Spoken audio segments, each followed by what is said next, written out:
I can help write this article. Because the requested piece is intended as firearms law guidance, it's important not to present a single scripted phrase as legal advice that universally applies in every jurisdiction. U.S. firearm laws vary by state, and police encounters can involve different legal obligations.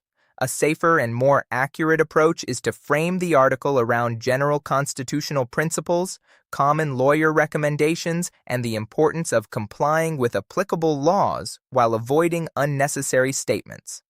The flashing blue lights appear in your mirror. Your stomach drops. Maybe you were driving home from the range. Maybe you're carrying concealed after a late shift. Maybe there's a pistol secured in the center console, a revolver in a locked case behind the seat, or a concealed handgun riding quietly on your belt exactly where state law allows it.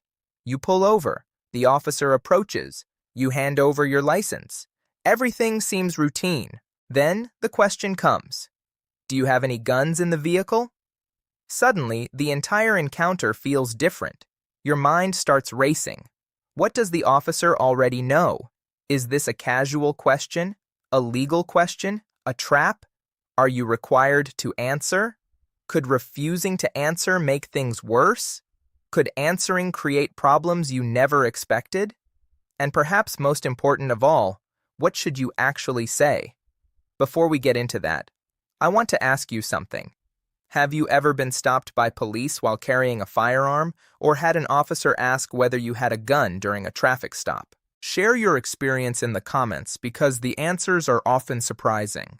Many lawful gun owners discover that the encounter didn't go the way they expected, and later realize they either volunteered information they didn't need to provide or misunderstood rights they thought they understood. Stick around, because later I'll explain one of the biggest mistakes armed citizens make during police encounters, and it has nothing to do with the firearm itself. The average gun owner imagines these situations very differently from how they unfold in real life. People picture dramatic confrontations, heated constitutional debates, or officers immediately treating every armed citizen as a threat. Most encounters are nothing like that.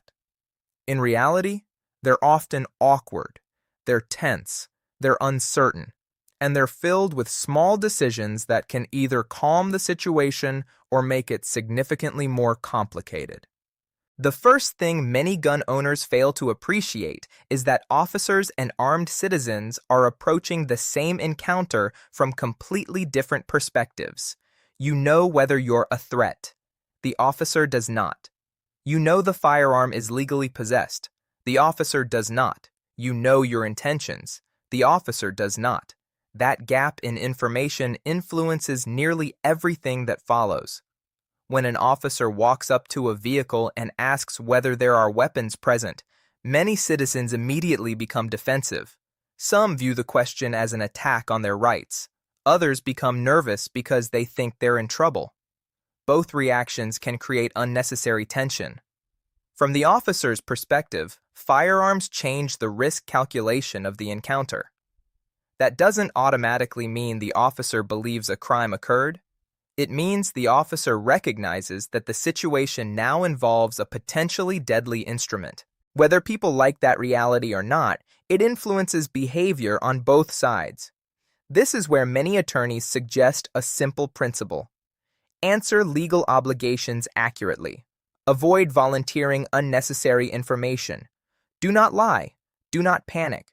Do not turn a routine encounter into an interrogation of yourself. That sounds simple. In practice, it becomes surprisingly difficult. Imagine an officer asks, "Are there any weapons in the vehicle?" The driver immediately launches into a 5-minute explanation. "Yes, officer, but it's legal. I bought it years ago. I have another one at home. I was at the range earlier. The magazine might be loaded. Actually, I moved it from the glove compartment. I wasn't sure where to put it. My friend had it before me. I can show it to you." The officer didn't ask for any of that information. Yet nervous people do this every day. Silence feels uncomfortable. People start talking, then they keep talking. And sometimes they accidentally create entirely new issues. One reason lawyers repeatedly warn clients about this is because people often believe that appearing extremely cooperative means explaining everything. Those are not the same thing. Providing required information is cooperation. Volunteering a stream of unnecessary details can be something very different. In some situations, citizens accidentally reveal inconsistencies, create confusion, or raise questions that never existed before. The irony is that many of these individuals are completely law-abiding. Their biggest problem is not criminal behavior. Their biggest problem is nervousness. Nervousness changes speech patterns. It changes body language. It changes decision-making. And officers notice. Now, let's talk about something that catches many concealed carriers off guard. Duty to inform laws. Some states require armed citizens to notify officers under certain circumstances. Other states do not. Some requirements apply specifically to concealed carry permit holders. Others depend on the type of encounter. Still others may not require notification at all. This is why relying on internet myths can be dangerous. A statement that is perfectly appropriate in one state may be legally inadequate in another. One of the worst habits among gun owners is assuming that a law they heard about online applies nationwide. It doesn't. America's firearm laws are a patchwork of state statutes, local regulations, court decisions, and evolving legal standards. That means every responsible gun owner should understand the specific laws where they live and where they travel. Travel creates another area where people unknowingly create problems. Someone may legally carry in one state and then cross into another with entirely different requirements. Suddenly, storage rules change. Notification rules change. Permit recognition changes. Transportation requirements change. And many people don't discover the difference until they're already speaking with law enforcement. Picture a driver crossing several states during a road trip. The firearm remains secured in the vehicle. The owner believes everything is legal. Then an officer asks a question. The driver answers confidently. A few minutes later, the officer begins asking follow-up questions. Where exactly is the firearm? Is it loaded? Can it be accessed from the passenger compartment? How is it stored? Whose firearm is it? Now the driver realizes that the legal assumptions made before the trip may not match the laws of the state where the stop occurred. That's a stressful moment, and stress causes mistakes. Another common scenario involves passengers. This is where things can become especially confusing. Imagine an officer approaches a vehicle with 3 occupants. One passenger has a concealed carry permit. Another has a firearm secured in a bag. The driver has no weapon at all. The officer asks a broad question. Are there any weapons in the vehicle? Nobody knows who should answer first. People start talking over each other. One person reaches toward a bag. Another starts digging through paperwork. The officer's attention immediately sharpens. Why? Because sudden movement around firearms creates uncertainty. One lesson that experienced carriers learn quickly is that movement often matters more than words. The officer cannot read minds. The officer can only observe behavior. A person calmly communicating while keeping their hands visible usually presents a very different picture than someone unexpectedly reaching toward a location that may contain a firearm. This is why many encounters escalate unnecessarily, not because the gun is illegal, not because the person is dangerous, because the person's actions create confusion. Confusion creates concern. Concern changes the tone of the encounter. That tone shift can happen in seconds. You can almost hear it. The officer begins the stop conversationally. Then movement occurs. The voice changes. The questions become more direct. Commands become more precise. Everyone becomes more tense. Many gun owners incorrectly interpret this change as hostility. Sometimes it is simply caution. Understanding that distinction can prevent a lot of unnecessary conflict. Now let's address the phrase that many attorneys and constitutional rights advocates repeatedly emphasize. If an officer begins asking questions beyond what is legally required, one of the most powerful statements a citizen can make is a respectful version of this. "Officer, I want to comply with the law, but I do not wish to answer questions without legal counsel." Notice what that statement does. It does not argue. It does not accuse. It does not insult. It does not escalate. It simply asserts a right while remaining respectful. Many people imagine rights assertions must sound dramatic. They don't. In fact, the most effective assertions are often calm and boring. The citizen remains polite. The officer remains professional. The conversation stays controlled. That is usually preferable to turning a roadside encounter into a debate about constitutional law. One of the biggest myths among firearm owners is the belief that every question must be answered. That's not how constitutional rights work. At the same time, another myth exists on the opposite end of the spectrum. Some people believe they should refuse everything, challenge every statement, and treat every interaction as a battle. That approach can create problems too. The smartest approach is usually informed, calm, and deliberate. Know your legal obligations. Meet those obligations. Avoid unnecessary arguments. Avoid volunteering unnecessary information. Understand the difference between compliance and consent. That last distinction matters enormously. Consider a common traffic stop scenario. The officer asks, "Mind if I take a look inside the vehicle?" Many people hear that as a command. Legally, it may be a request. Those are very different things. The moment consent enters the picture, many citizens accidentally surrender protections they never intended to waive. What's fascinating is how often this occurs. The person has done nothing wrong, no contraband, no criminal intent, nothing illegal. Yet, they agree to a search simply because they feel pressured. Later, they discover that they had options they never understood. This issue becomes especially important when firearms are involved because firearm-related searches often lead to additional questions. Where was the gun purchased? How long have you owned it? Why is it located there? Who else has access? Again, lawful owners frequently answer every question without realizing that each answer expands the conversation. Now let's discuss temporary firearm seizure during a stop. This topic generates strong opinions. Many gun owners dislike it. Many officers consider it a safety precaution. The legal landscape can be complicated and fact-specific.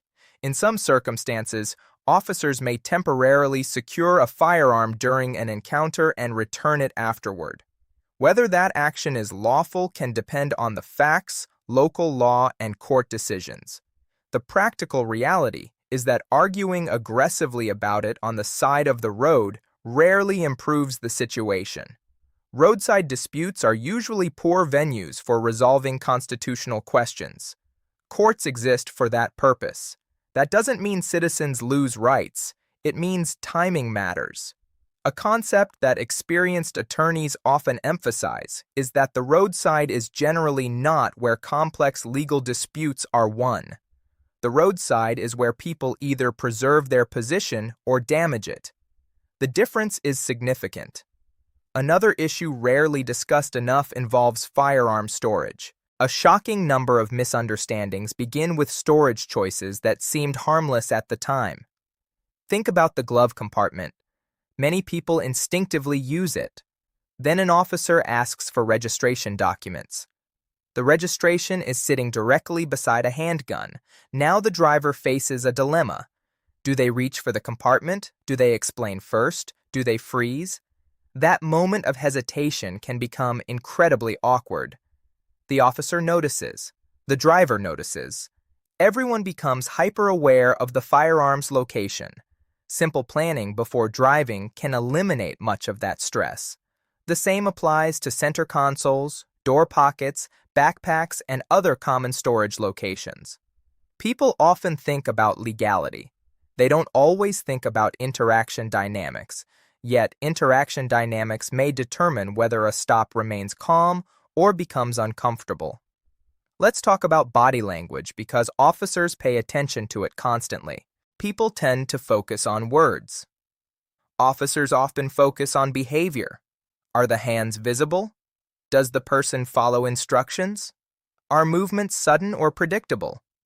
Does the story keep changing? Does the person's explanation match observable facts? These observations influence perception. Unfortunately, lawful gun owners sometimes assume that merely possessing a permit automatically creates trust. It doesn't. A permit may indicate legal authorization. It does not eliminate uncertainty during a rapidly evolving encounter. The officer still evaluates behavior. The officer still assesses risk. The officer still tries to determine whether the situation is stable. This brings us to another common mistake. People confuse confidence with confrontation. A citizen can confidently assert rights without becoming argumentative. In fact, the strongest position is often the calmest one. Think about it.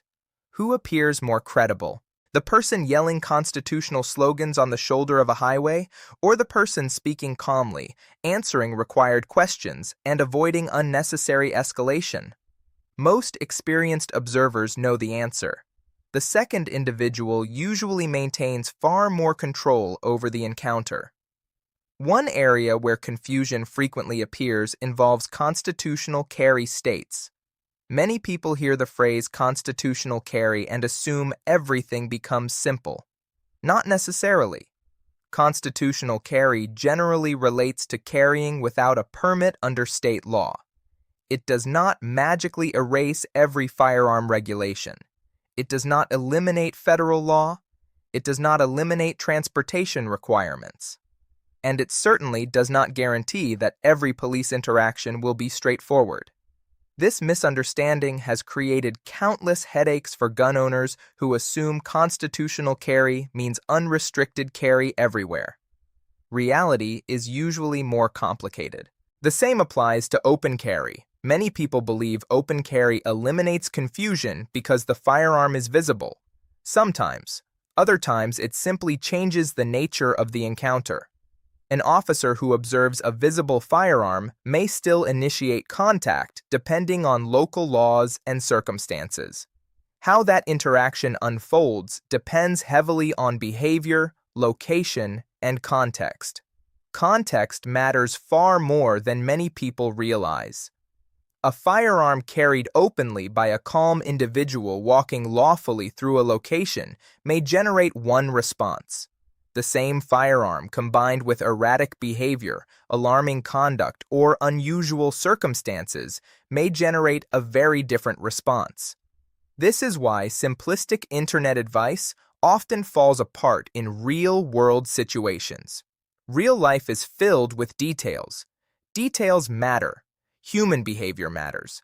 Context matters. And timing matters. One of the most revealing things about police encounters involving firearms is how quickly assumptions form. The officer forms assumptions. The citizen forms assumptions. Both sides interpret behavior. Both sides try to assess intent. Both sides may be wrong. A citizen may mistake caution for hostility. An officer may mistake nervousness for deception. These misunderstandings occur every day. That's why clear communication and controlled behavior are so valuable. Not because rights disappear, not because people should surrender rights, because confusion is often the enemy. Earlier, I mentioned a major mistake that many armed citizens make without realizing it. Here it is. They focus entirely on the firearm and completely ignore the conversation. The gun becomes the center of their attention. Meanwhile, they casually consent to searches, volunteer information, guess at answers, speculate about facts, and continue talking long after they should have stopped. The firearm wasn't the problem. The conversation became the problem. That distinction has surprised many people after speaking with attorneys. The issue often isn't possession of the firearm itself. The issue is everything said before, during, and after questions about it. Think about how many people answer questions they don't actually understand. Is that your gun? I think so. What do you mean you think so? Well, technically it belongs to my brother, but I use it sometimes. Now a simple traffic stop has become significantly more complicated. Words matter, accuracy matters, and uncertainty can create consequences. The most prepared gun owners aren't necessarily the fastest shooters or the most knowledgeable about equipment. They're often the people who understand interaction management. They know how to stay calm. They know how to communicate clearly. They know when to speak. They know when not to speak. And they understand that constitutional rights are most effective when exercised deliberately rather than emotionally. The next time flashing lights appear in the mirror, remember that the encounter may feel routine right up until the moment a firearm enters the conversation. The questions may sound casual. The pressure may feel subtle. The silence may seem uncomfortable. But those moments matter. A lawful gun owner can unintentionally complicate an encounter with a few nervous sentences, a poorly timed movement, a consent that wasn't required, or an attempt to explain far more than necessary. The goal isn't to fear police encounters. The goal isn't to assume bad intentions. The goal is to understand that carrying a firearm carries responsibilities that extend beyond marksmanship, equipment, and self-defense. It includes understanding the law, understanding human behavior, understanding officer safety concerns, and understanding your own rights before you ever need them. Because when that question finally comes, do you have any guns in the vehicle? The most important thing in the car may not be the firearm at all. It may be your ability to remain calm, think clearly, and avoid giving away rights you didn't even realize were in play.